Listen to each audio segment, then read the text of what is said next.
இது மகிமை நேரம். நம்முடைய கர்த்தரும் இரட்சகருமாகிய இயேசு கிறிஸ்துவின் ஈடு இணையற்ற நாமத்தினாலே மகிமை டிவி நேயர்களை நான் வாழ்த்துகிறேன். பிரியமானவர்களே, இந்த நாளிலும் மகிமை நேர நிகழ்ச்சியின் மூலமாக வசனங்களை தியானிப்பதிலே நான் மகிழ்ச்சி அடைகிறேன். கர்த்தருக்கு காத்திருத்தல் என்பதை குறித்து நாம் தியானித்து வருகிறோம்.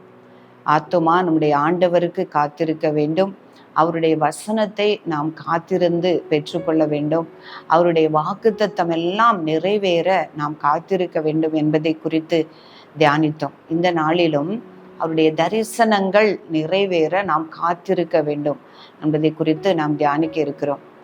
கர்த்தர் நமக்கு பல தரிசனங்களை கொடுத்திருப்பார். இப்போ நாம் ஒவ்வொருவரும் நினைப்போம், இது இந்த மாதத்திலே நமக்கு நிறைவேறும் அல்லது இந்த வருடத்திலே நாம் நிறைவேறும் என்று நாம் நினைக்கலாம். ஆனால் ஆண்டவர் சொல்கிறார், காத்திருக்க வேண்டும். அது நிச்சயமாய் அது என்ன செய்யும்? நிறைவேறும். ஆபகுக் 2:3 குறித்த காலத்துக்கு தரிசனம் இன்னும் வைக்கப்பட்டிருக்கிறது. முடிவிலே அது விளங்கும். அது பொய் சொல்லாது. அது தாமதித்தாலும் அதற்கு காத்திரு. அது நிச்சயமாய் வரும். அது தாமதிப்பதில்லை. பிரியமானவர்களே, நாம் தரிசனம் என்று சொல்லும்போது நம்ம ஒவ்வொருடைய தனிப்பட்ட வாழ்க்கை குறித்தாக இருக்கட்டும், அல்லது திருச்சபையை குறித்தாக இருக்கட்டும், அல்லது தேசத்தை குறித்தாக இருக்கட்டும், சொல்லப்பட்ட எல்லா தரிசனங்களும் குறித்த காலத்திலே நிறைவேறும். அதற்காக நாம் என்ன செய்ய வேண்டும்? காத்திருக்க வேண்டும்.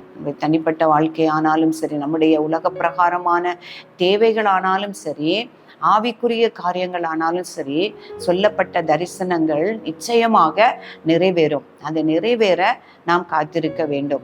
நம் வேதத்திலே நாம் பார்க்கும் பொழுது பழைய ஏற்பாட்டின் காலத்தில் அநேக பரிசுத்தவான்களுக்கு கர்த்தர் தரிசனமாக, தீர்க்க தரிசனமாக முன்குறித்தே எல்லாவற்றையும் காட்டினார் என்பதை குறித்து நாம் பார்க்க முடியும். இப்போ யோசேப்பினுடைய வாழ்க்கையை பார்க்கும் பொழுது, அவர் சிறு வயதிலே இருக்கும் பொழுதே அவருக்கு ஒரு தரிசனம் கொடுக்கப்பட்டது.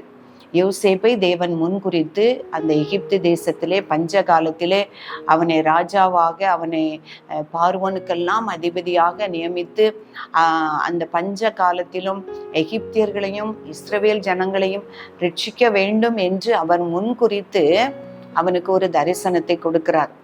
அப்போ உன்னுடைய சகோதரர்கள், உன்னுடைய தாய் தந்தை எல்லாரும் உன்னை சேவிப்பார்கள், உன்னை பணிந்து கொள்வார்கள் என்பதாக ஒரு தரிசனத்தை காண்பிக்கிறார். அவனுடைய அரிக்கட்டு தனித்திருக்கிறதையும், அவனை சுற்றிலும் அவனுடைய சகோதரர்கள், அவருடைய தாய் தந்தை அரிக்கட்டுகள் வணங்குகிறதுமான ஒரு தரிசனத்தை காண்பிக்கிறார். அப்போ அந்த தரிசனம் அவர் காண்பித்தது முதல் அவருடைய தரிசனம் உடனே நிறைவேறவில்லை. இந்த தரிசனம் அவர் பெற்றுக்கொண்டதில் இருந்து அவருக்கு வரக்கூடிய தீமைகளும் அல்லது துன்பங்களும் உபத்திரவங்களும் அநேகம் என்று பார்க்கிறோம். யோசேப்பை குறித்து நான் பார்க்கும் பொழுது, அவன் 17 வயதிலே அந்த தரிசனத்தை பார்க்கிறான். அந்த 17 வயதிலிருந்து அவனுக்கு உண்டான உபத்திரவங்கள் அநேகம். அவனுடைய சகோதரர்களால், அதே போல அவன் விற்கப்பட்டு, அவன் போத்திபாரின் அரண்மனையிலே அவன் சிறைக்கு அனுப்பப்பட்டது. அந்த சிறையிலே அவன் பட்ட உபத்திரவங்கள் எல்லாவற்றையும் நான் பார்க்கிறோம். அப்போ அந்த இடத்துல எல்லாம் அவனுடைய தரிசனங்கள் நிறைவேறவில்லை. அவன் நினைத்திருக்கலாம், ஆண்டவரே இப்படிப்பட்ட ஒரு தரிசனத்தை தந்தீரே, அந்த தரிசனத்திற்கும் நான் இருக்கிற இப்படி நிலைமைக்கும் சம்பந்தமே இல்லை என்று கூட நினைத்திருப்பான். பிரியமானவர்களே, இன்றைக்கும் நாம் அப்படித்தான். கர்த்தர் நம்மை குறித்து ஒரு திட்டத்தை, தரிசனத்தை வைத்திருப்பார். நம்ம அந்த இடைப்பட்ட நாட்களிலே நம்ம என்ன செய்வோம்? அங்கலாய்ப்போம். ஆண்டவரே, நீர் என்னை குறித்து வைத்திருக்கிற திட்டங்கள் எப்பொழுது நிறைவேறும் என்பதாக நம்ம அங்கலாய்த்து கொண்டிருப்போம். ஆனால் அவன் பொறுமையோடு காத்திருந்தான். அந்த பொறுமையோடு உள்ள நாட்களிலே கர்த்தர் அவனை புடமிட்டு உருவாக்கினார் என்று எழுதியிருக்கிறது. 105 சங்கீதத்திலே அவன் அந்த பொறுமையோடு அவன் காத்திருந்த நாட்களில் கர்த்தர் அவனை உருவாக்கினார் என்று பார்க்கிறோம். அப்போ உருவாக்கி அவன் 30வது வயதில் தான் அந்த பார்வோன் தேசத்துல அதிகாரியாக, அவன் அதிபதியாக ஏற்படுத்தப்படுகிறான். அப்பொழுதும் அவனுக்கு கொடுக்கப்பட்ட அந்த தரிசனம் நிறைவேறவில்லை. திரும்பவும் 7 வருஷங்கள், அந்த செழிப்பான வருஷங்கள் போய் அதுக்கப்புறம் பஞ்சமான வருஷங்கள் வரும் பொழுதுதான் அவருடைய சகோதரர்கள் இவனை தேடி வருகிறாங்க. அந்த எகிப்திலே வரும் பொழுது இவன் பார்வோனுக்கு அதிபதியாக காணப்பட்டது நிமித்தம் அவர்கள் எல்லாரும் அந்த தரிசனத்திலே காண்பது போல இவனை பணிந்து கொண்டார்கள் என்று நாம் பார்க்கிறோம். பிரியமானவர்களே, அது தாமதித்தாலும் அதற்கு நீ காத்திரு, அது நிச்சயமாய் வரும், அது தாமதிப்பதில்லை என்று எழுதியிருக்கிறது. யோசேப்பினுடைய தரிசனம் அப்படியே நிறைவேறினது என்று நாம் பார்க்கிறோம்.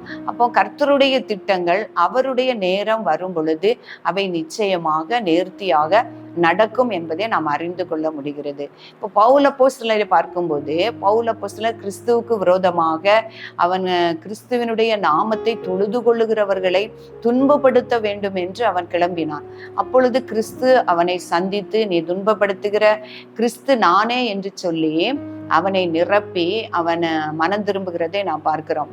அப்பொழுது அவன் அந்த அனனியாவினிடத்திலே ஆண்டவர் சொல்றாரு, அனனியா சொல்றாரு, ஆண்டவரே, இவன் உன்னுடைய நாமத்தை தொழுது கொள்ளுகிறவர்களை துன்பப்படுத்துவதற்காக வந்தவன் அல்லவா என்று சொல்லும் பொழுது, இவன் என் நாமத்தை அறிவிக்கிறதற்காக நான் தெரிந்து கொண்ட பாத்திரம், அவன் என் நாமத்தை அறிவிக்கிறது நிமித்தம் எவ்வளவு துன்பத்தை அவன் அனுபவிப்பான் என்பதை நான் காண்பிப்பேன் என்று சொல்லி அவனை தெரிந்து கொண்டார். அப்போ உடனடியாக அவன் ஆவியினால் நிரப்பப்பட்டு பலன் கொண்டு அவன் கர்த்தரை கிறிஸ்து என்று அறிவித்தான் என்று பார்க்கிறோம். அப்போ அவன் மேல் உண்டான அபிஷேகமும் அந்த தரிசனமும் உடனடியாக நிறைவேறவில்லை. பின்பு அவன் பல ஆண்டுகள் அரபி தேசத்தில் இருந்து தனித்திருந்து அந்த கிறிஸ்துவுடனே கூட உறவாடி கிறிஸ்து அநேக காரியங்களை அவருக்கு வெளிப்படுத்தினார் என்று நாம் நிருபங்களிலே நாம் வாசிக்கிறோம். அப்போ அவனை குறித்து உண்டான தரிசனம் உடனே நிறைவேறவில்லை. அபிஷேகிக்கப்பட்டான், கர்த்தரால் சந்திக்கப்பட்டான், கர்த்தருடைய வார்த்தையை பெற்றுக்கொண்டான். அவனை குறித்த திட்டங்கள் அனனியா தீர்க்கதரிசிக்கு அறிவிக்கப்பட்டது. ஆனாலும் அந்த திட்டங்கள் உடனடியாக நிறைவேறவில்லை. பவுல் அப்போஸ்தலர் சொல்றாரு, 14 வருஷம் கழித்து திரும்பவும் நான் எருசலேமுக்கு வந்தேன்னு சொல்றாரு. அப்புறம்தான் அவருக்கான ஏற்ற வேளை வரும் பொழுது ஆவியிலே பலன் கொண்டு வைராக்கியமாய் கிறிஸ்துவை அவன் பிரசங்கித்தான் என்று பார்க்கிறோம். பிரியமானவர்களே, நம்முடைய ஆவிக்குரிய வாழ்க்கையிலும் ஊழியத்தின் பாதையிலும் கர்த்தர் அவருக்காக நாம் காத்திருக்கும் பொழுது நம்மை குறித்து வைத்திருக்கிற திட்டங்கள், அவருடைய தரிசனங்கள் ஏற்ற காலத்திலே கர்த்தர் நிறைவேற செய்வார். அந்த காத்திருக்கிற நாட்களில் அது நமக்கு பொறுமையையும் அது நாம் உருவாக்கப்படவும் பலப்படவும் உதவுகிறது என்பதை நாம் அறிந்து கொள்ள முடியும். அதே போல நாம் யோவான் ஸ்நானகனை குறித்து நாம் பார்க்கும் பொழுது அவரை குறித்து ஏசாயா தீர்க்கதரிசியின் மூலமே அவர் தரிசனமாக சொல்லப்பட்டது. வனாந்தரத்தில் கூப்பிடுகிறவனுடைய சத்தம் உண்டாகும் என்று. இயேசு கிறிஸ்து வருவதற்கு முன்பே அவர் ஜனங்களை ஆயத்தப்படுத்த அவன் வருவான் என்று நாம் வாசிக்கிறோம். அந்த ஏசாயா தீர்க்கதரிசியின் மூலமாகவே யோவான் ஸ்நானனை குறித்து சொல்லப்பட்டது. ஆனாலும் யோவான் ஸ்நானன் பிறந்து அவன் பலன் உள்ளவனாய் வாழ்ந்து வனாந்தரத்திலே அவன் கர்த்தருடைய ஆவி எப்பொழுது அவனை நிரப்பினதோ அன்றைக்கு தான் அவருடைய வார்த்தை அவருக்கு உண்டாகி அவன் மனம் திரும்புங்கள், பரலோக ராஜ்யம் சமீபித்திருக்கிறது என்று அவன் பிரசங்க தொடங்கினான் என்று பார்க்கிறோம். அது வரைக்கும் அவன் காத்திருந்து அவருடைய ஆவியை பெற்றுக்கொண்ட பின்பு அவன் பிரசங்கித்தான் என்று பார்க்கிறோம். பிரியமானவருடைய அவருடைய தரிசனம் நிறைவேற நாம் நிச்சயமாக காத்திருக்க வேண்டும். கர்த்தர் நம்மேல் வைத்திருக்கிற திட்டங்கள், நாம் எதிர்பார்த்திருக்கிற முடிவை நமக்கு கொடுக்கும்படி உங்கள் பேரில் வைத்திருக்கிற நினைவுகளை அறிவேன் என்று கர்த்தர் சொல்கிறார். அவைகள் தீமைக்கல்ல சமாதானத்துக்கு ஏதுவானவைகளை என்று எழுதப்பட்டிருக்கிறபடி நம்ம மேல் வைத்திருக்கிற திட்டங்களை ஏற்ற நேரத்திலே அவர் நமக்கு செய்வார். அவருக்காக நாம் காத்திருக்கும் பொழுது அந்த தரிசனங்களை நிச்சயம் அவர் நிறைவேற்றுவார். நாம் பிரியமானவர்களே, அந்த கிருபையை நாம் ஒவ்வொருவருக்கும் தரும்படியாக நாம் ஜெபிப்போம். பரிசுத்தர் பரிசுத்தர் என்று போற்றப்படுகிறவரே, உம்மை துதிக்கிறோம் ஆண்டவரே. மகிமைக்கு பாத்திரரே, உம்மை துதிக்கிறோம் அப்பா. உமக்கு நன்றி செலுத்துகிறோம். உமக்கு காத்திருக்க வேண்டும், உம்முடைய வார்த்தைகளுக்கு காத்திருக்க வேண்டும் அப்பா. உம்முடைய வாக்கு தத்தமும் உம்முடைய தரிசனங்களும் நிறைவேற காத்திருக்க வேண்டும் என்பதை குறித்து நாங்கள் தியானித்து வருகிறோம் ஆண்டவரே. இந்த உலக பிரகாரமான ஏதோ காரியங்களுக்கு நாங்கள் காத்திராதபடி கர்த்தருடைய திட்டம் எங்களில் நிறைவேறும்.